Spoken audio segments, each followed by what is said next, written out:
नमो देव्यै महादेव्यै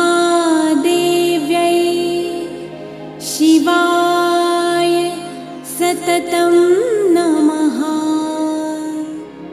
नमः प्रकृत्यै भद्रायै नियताः प्रणतास्मताम्।